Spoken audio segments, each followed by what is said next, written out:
What's up, gamers? Papa Jumpluff here. Today we got a brand new deck profile we're showing you. You've probably seen it in some of the gameplay videos.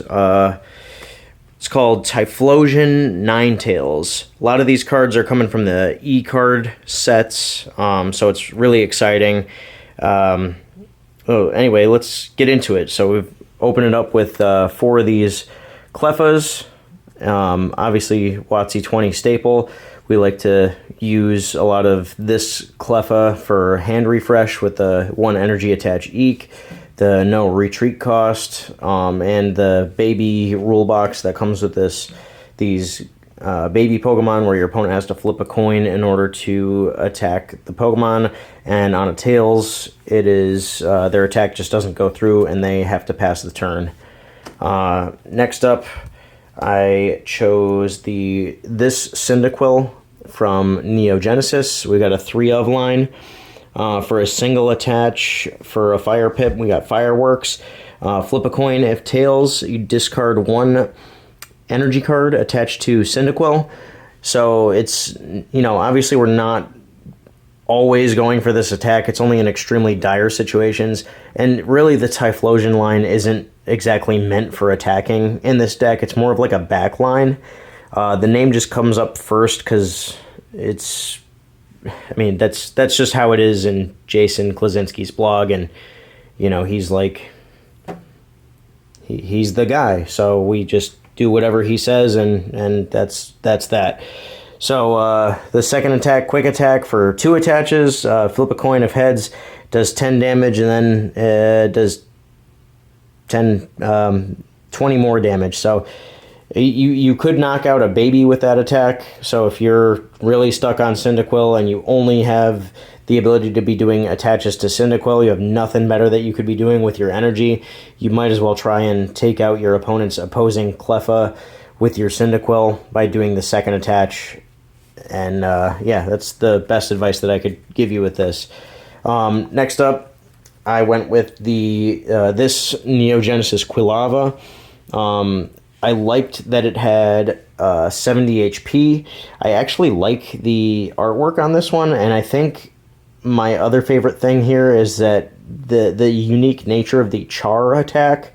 So the smokescreen attack isn't really anything to write home about. It's just your average smokescreen attack. So it's two fire energies, and if the defending Pokemon attempts to attack Quilava on the next turn, they have to flip a coin, and if tails, then their attack does nothing. But with Char, if the defending Pokemon doesn't already have a Char counter on it, you flip a coin. If heads, you put a Char counter on the defending Pokemon. And then it defines what a Char counter does. There's nothing else like it, so I have to read it every time. A Char counter requires your opponent to flip a coin after every turn. If tails, put 2 damage counters on the Pokemon with that Char counter. Char counters stay on the Pokemon as long as it's in play. So this is like a precursor to Burn, because Burn was not introduced until the E-card sets. But in this case, benching your Pokemon, or if your opponent was to bench their Pokemon, the Char counter would not be removed. They would continue to flip the coin and continue to take damage from the Char counter on a failed coin flip. So in addition to that, it would deal 30 damage up front. But yeah, it's just a super interesting attack, and the artwork is really cool. So yeah, big fan of this Quilava, and also the single retreat cost showing up again, just like the Cyndaquil. So that's pretty handy. And then we come in for the Typhlosion. We've got the Expedition Typhlosion here. The main thing with this Typhlosion is we're using it for the Poke Power Heat Up. So the Heat Up power is, I'll bring it close to the camera so I can read it here. But once during your turn, before you attack, you may count the number of energy cards attached to all of your Pokemon and all of your opponent's Pokemon. If your opponent has more, I'm sorry, this is a little hard to see, has more total energy cards attached, you may search your deck for one fire energy card and attach it to one of your benched Pokemon, if any. Shuffle your deck afterward. This power can't be used if Typhlosion is affected by a special condition. So that's the main thing. So if your opponent has more energy on their entire field than you have on your entire field, and it's important that it says energy cards. Let's find that clause specifically. So it says, count the number of energy cards attached to all of your Pokemon and all of your opponent's Pokemon. So that means double colorless energy counts as just one energy card, not two energy cards. So if your opponent is, if you are using, because we do run a few double colorless energy cards, that counts as one card. If your opponent has double colorless energy cards, those are one card. Just making sure that we have that clarification there. So, yeah, if you're behind on energy, you get to open up your deck, search for a basic fire energy card. It actually just says fire energy card, but we don't have any special fire energy cards. You search for a fire energy card, and you can freely attach it to your benched Pokemon, and then you still get to do your attach for turn. Now, that's the sequencing that you want to use as well. You always want to use Heat Up first, because that is how you're going to usually end up being behind on energy. So your opponent will be ahead because you have not yet attached from hand. You'll use Heat Up, and then you'll get your energy from deck. Ideally, you'll have another energy in hand, and you'll do your hand attach as well. So that's how we're accelerating in this deck with this Typhlosion.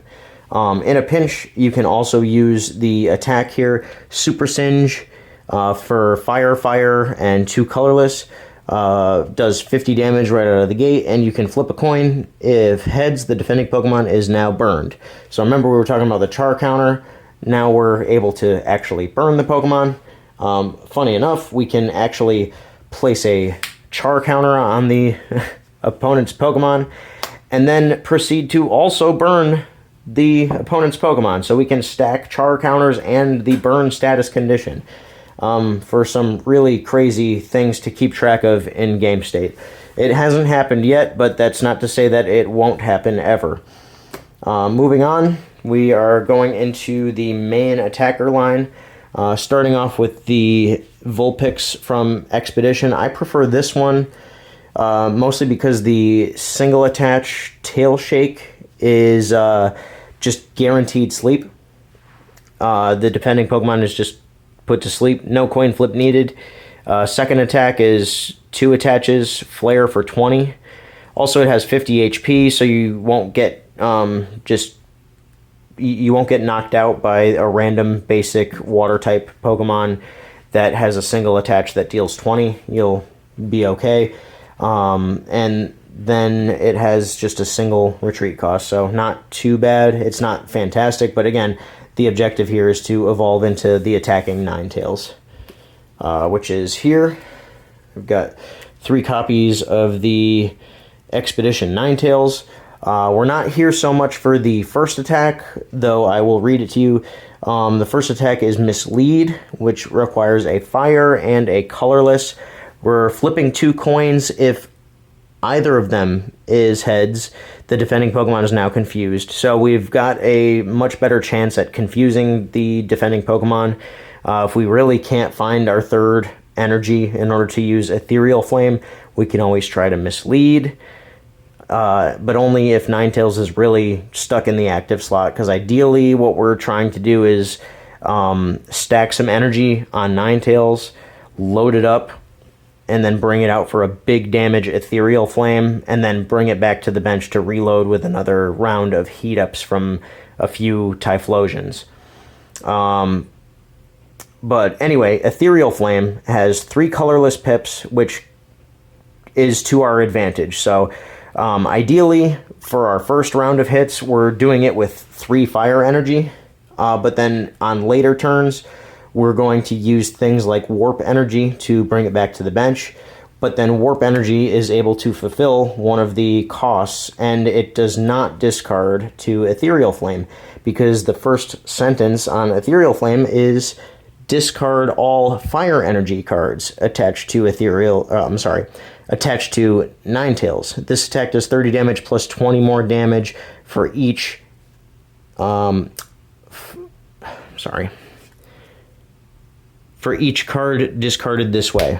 So you're only discarding fire energy. So you can kind of, after your first hit, you can scale it to be the ideal amount of damage that you need it to be for the given situation after the first hit. But usually what you're trying to do is get your first hit to be the biggest hit, whether you need it to be 3 fire energy so you get in for 90, because 3 energy, you're dealing 20 extra for each fire energy, so you're base 30, then you're dealing, so 30, 50, 70, 90 for 3 energy. You could also just throw on a 4th energy, make it 110. Throw on a 5th energy, make it 130, knock out anything in the format. I don't recall any Pokemon that have fire resistance. So yeah, with 5 energy, I'm fairly certain that you can knock out any Pokemon in WotC-20. If your opponent's on metal, you don't even have to go that hard. You can just keep it at 3. I mean, steel-type Pokemon. So in any case, the other way that you can kind of scale your damage here is using the double colorless energy that's in the deck, covering 2 of the pips with the double colorless energy, and then just loading up on fire energy as needed in order to fulfill the remaining cost, or filling up whatever amount of extra damage that you want to deal just as needed. But it's a very powerful, very potent attacker. It's, in my opinion, this is a proven strategy. It's also very fun to play. It's energy management strategy. It's very big on resource management.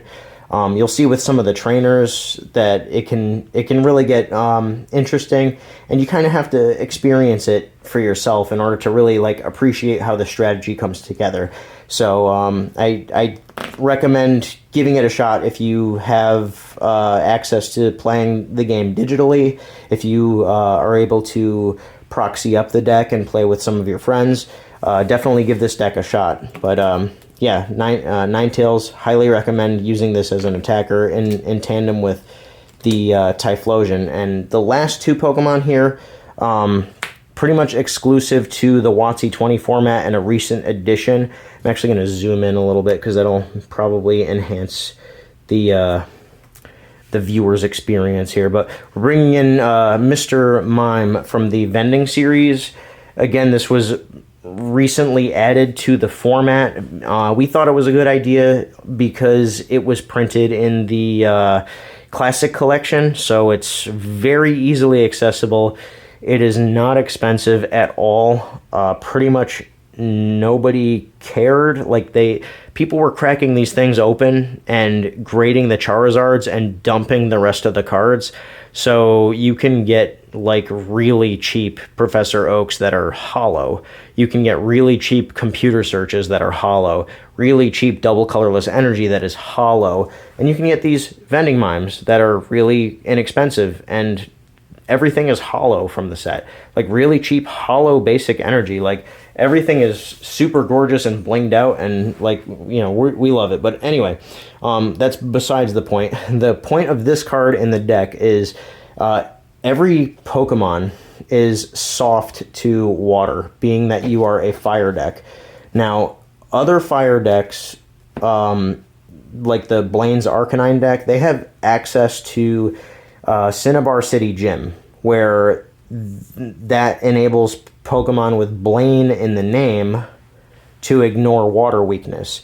This deck doesn't have access to that, so Mr. Mime comes in, and the Pokemon Power oh man, what's it called here? It's still hard to see on the screen.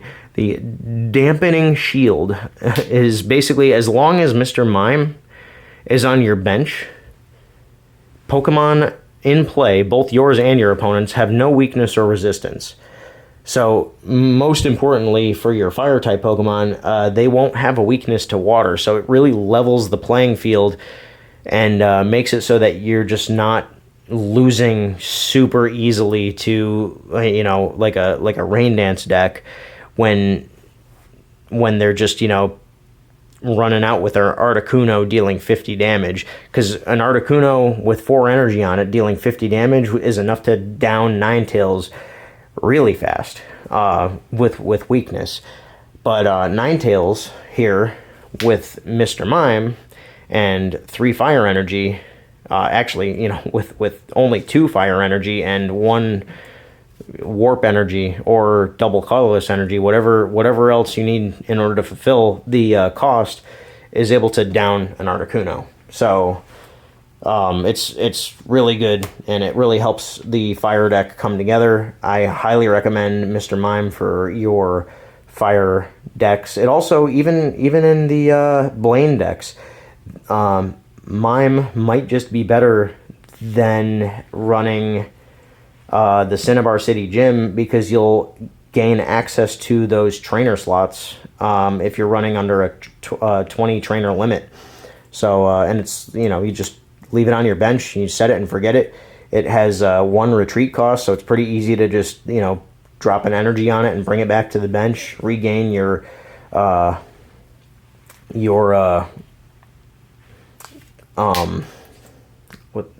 what am I thinking? You regain your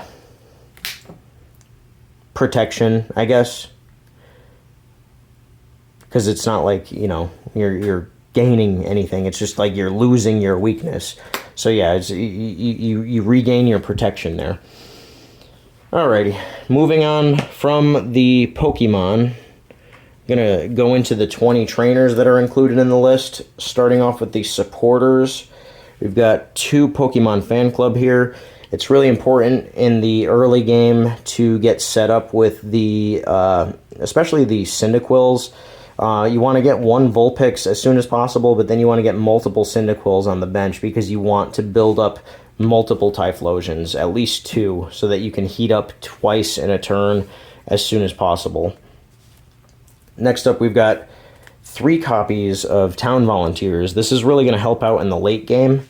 Town Volunteers is able to take, and more often than not, you're going to be shuffling 5 fire energies back into your deck, because every time you attack with Ninetales, you're discarding every fire energy attached to Ninetales, and this is allowing you to take 5 baby Pokemon, basic Pokemon, evolution, and or basic energy cards and shuffle them back into the deck.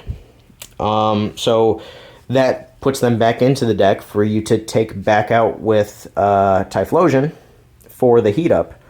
So, and also for you to be able to draw them, so you can do your multiple attaches. So you attach with heat up with the first Typhlosion, attach with heat up with the second Typhlosion. This is assuming we're in late game for these activations.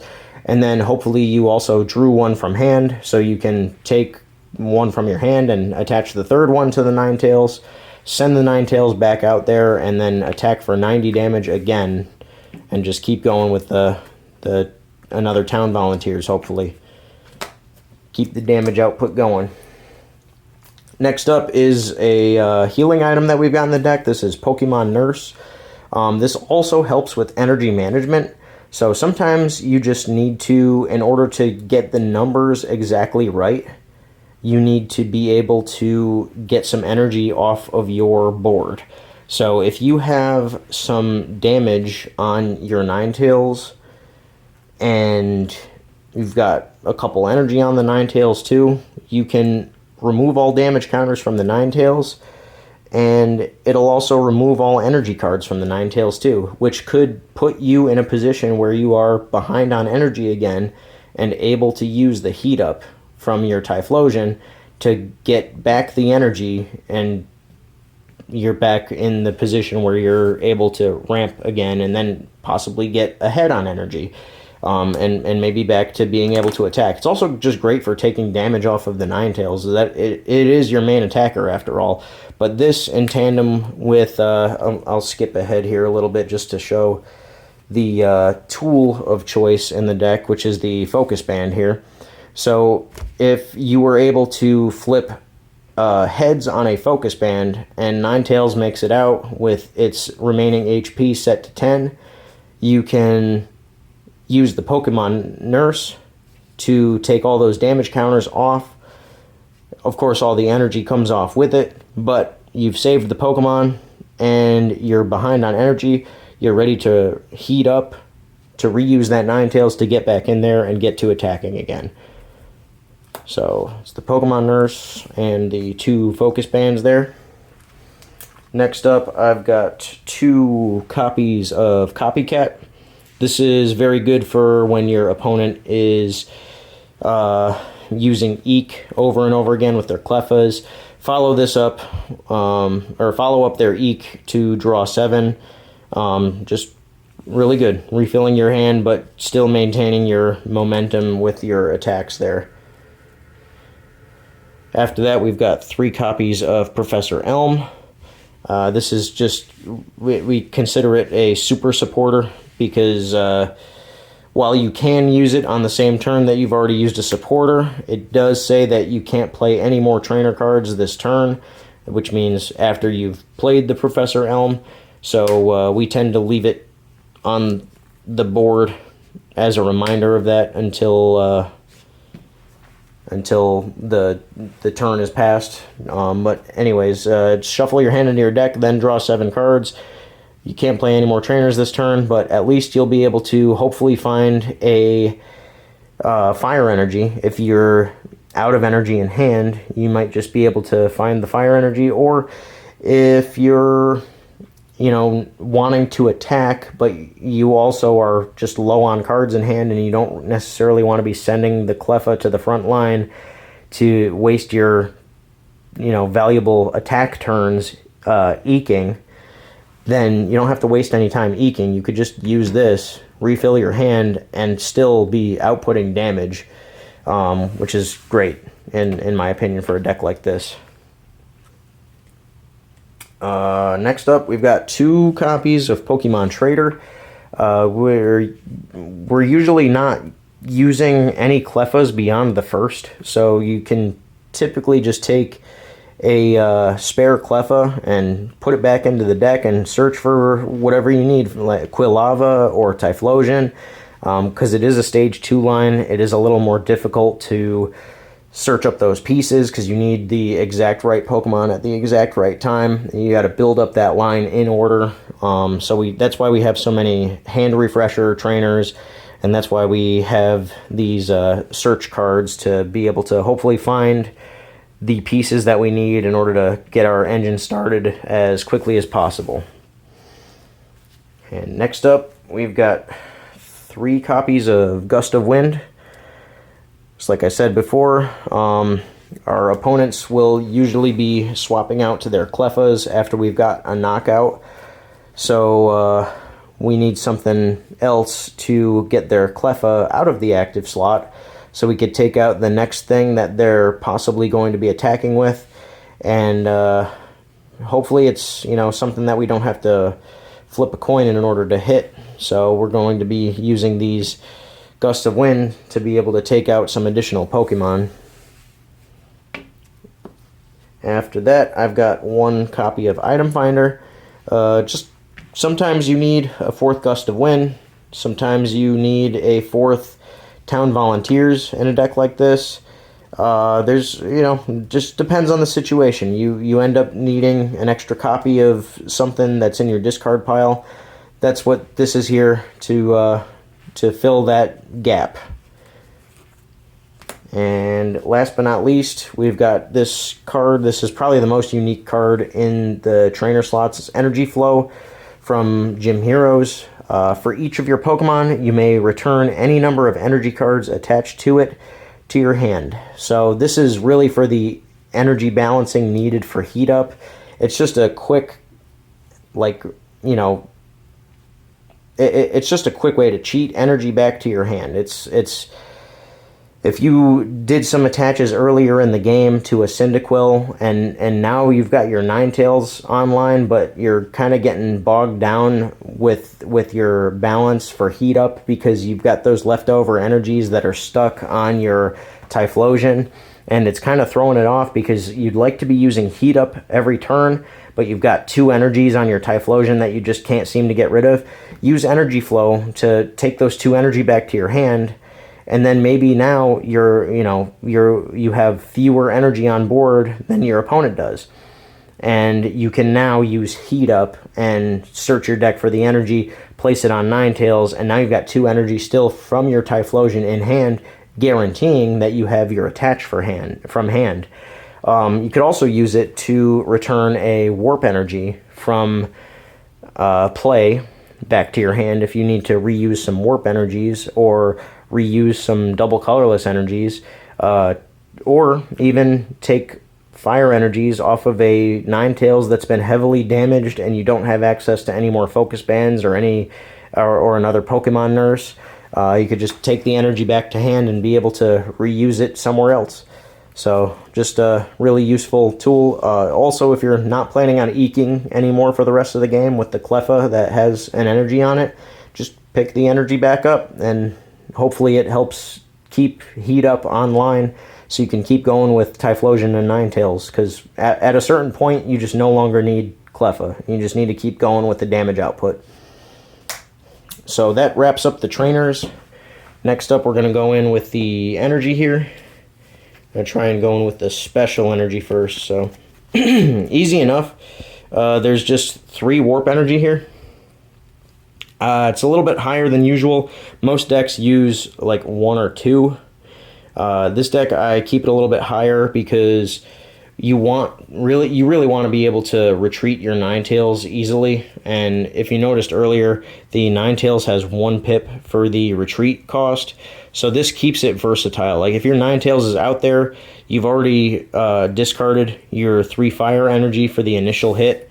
So you go in with 1 warp energy and you bring it back to bench. Next time you go out with 2 fire energy, and then you Ethereal Flame, you discard 2 fire energy. Fire energies are gone. Instead of having to attach a second warp energy to bring it back to bench, you just discard the warp energy and retreat it and go in for the Heat Up.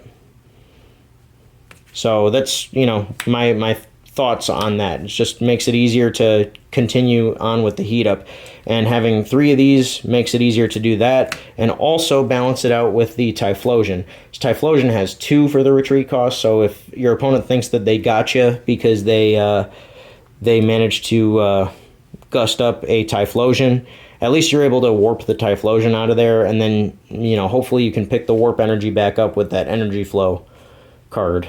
So anyway, 3 warp energy. Next up, we've got 2 copies of double colorless energy, and these are again just for scaling your damage on Ninetales, making it so you don't always have to go in with multiple copies of fire energy every single time. You can kind of scale back the amount of fire energy that you need to have and need to discard every time you use it. Or you can go in with a Typhlosion, because Typhlosion just requires 2 fire and a double colorless in order to be able to use its attack, Super Singe. So you can go either way. I don't think we need to go full 4 double colorless energy every single time we play double colorless energy in a deck. So 2 seems to be the right number for me. If you need to test it with more, test it with more. I just felt like 2 was plenty. And then here we've got, I believe it's 14, but I'm going to lay them out and we can count them. But here, yep, so there's 14 basic fire energy here to round out the rest of the energies in the deck. So with 14, it really felt like the right number. I think I increased it from 12 to 14 because I had at one point I was at 4 double colorless energy. I brought it down to 3 and Then I had 4 warps. It just took it went through some rebalancing with the energy, but I eventually landed on the fact that, like, you know, basic fire energy is the most important energy in the deck and deserves the most consideration. While the other two are great for utility, you know, I probably could go down to 2 warps and be just fine. But I guess I'm a little too on the fence about that, and I want to remain at 3 warps for now. But anyway, that's the deck profile for now. I hope you enjoyed what you saw. I hope you give the deck a shot. It's a really fun deck to play. I know that there's a Jason Klaczynski deck up there that is on his blog. It really is for like the I think his is Neo on. It might be e-card format only. I can't remember off the top of my head, but I think his had more than 20 trainers, so obviously it's a little bit different, and there's different considerations when you're playing the deck for WotC-20, and obviously you get like a big buff with the Mr. Mime and not having to worry at all about water weakness. But I really like this deck. I hope you give it a shot. And you know, we'll catch you next time with a new deck profile, hopefully by next week.